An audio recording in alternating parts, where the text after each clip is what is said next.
When the weather turns warmer, a great number of hot and bothered city dwellers run for the hills or any form of great outdoors for their summer break.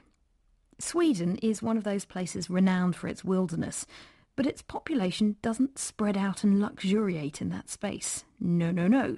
Of its 9 million inhabitants, 7.5 are crammed into cities. They occupy a mere 1% of the country. Jonas Selberg Augustsén is one such cramped Swedish urbanite. He's a filmmaker who grew up in the middle of nowhere, well, a small village in northern Sweden surrounded by a nowhere filled with trees, and he then moved to the city. He lives in Stockholm now, but he's not entirely comfortable with the urban environment. The forest beckons. It's a call Jonas heard so strongly, he felt it wasn't enough to be near the trees. He needed to be in the trees. Cue the Treehouse Project, which, being a filmmaker, he filmed over the course of one summer. He came into a studio in Stockholm and told me about the itch to be away from the city. No, I have very, very mixed feelings about the urban environment. Just today, when I was traveling here to the studio, I was thinking, how on earth can people be creative in Stockholm? How can you even produce anything in this kind of town when so much of your time is spent just traveling from A to B? It's just the transport is taking half your life, it feels sometimes. And where do you go when you escape? Somewhere where it's not so crowded.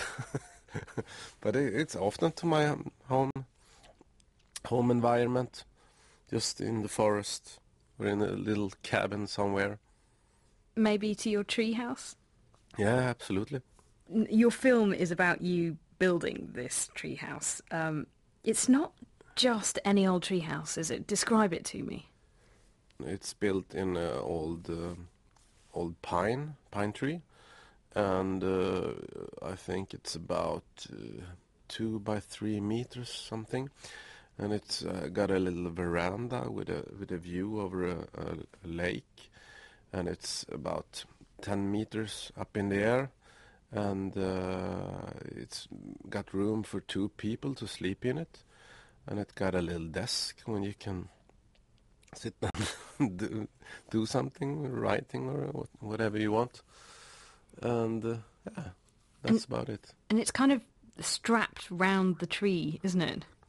Yeah, the tree is come right to the center of the tree house. 10 meters doesn't sound high, but it really is. It really is quite high. Is there any particular reason why you wanted to go that high? It was sort of a feeling almost.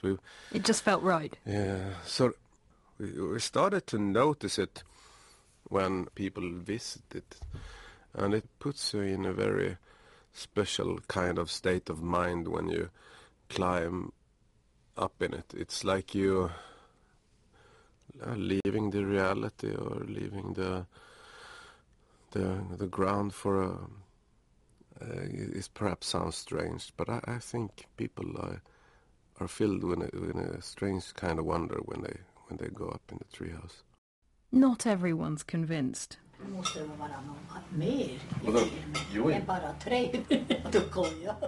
That's a clip of Jonas trying to explain his project to his very sceptical family. In fact, his grandmother calls it childish. But Jonas forges on, and once it's done and people actually get to see it, the tide turns. Yeah, it was very satisfying. We had a opening party when it was done, when we invited a lot of relatives and families and people from the village. But it was a very nice evening, and people embraced our project very warm. And the view? I mean, you're pretty high up. Describe the view. Tell me what it's like when you're in there. The nice thing is that you have branches under and over you, so you feel sort of embraced by the tree. And it's a very nice place to sit there on the veranda and watch all the birds that comes and goes. So it's a very nice view. How long's it going to last? Because I was just wondering if the tree grows, and Yeah. then it's all made of wood, it's going to decay eventually. Do you mind that? Uh, no, actually, because it isn't built forever somehow. A tree doesn't live forever. So in a couple of 100 years, perhaps the tree will be dead, and it will be, the whole thing will just collapse sometime. But I don't mind that. Do you think you'll ever build another one? No, no, I don't. No, I don't think This so. was a once-in-a-lifetime Yeah, project. yeah. I'm not going to build a tree house again. I don't think so.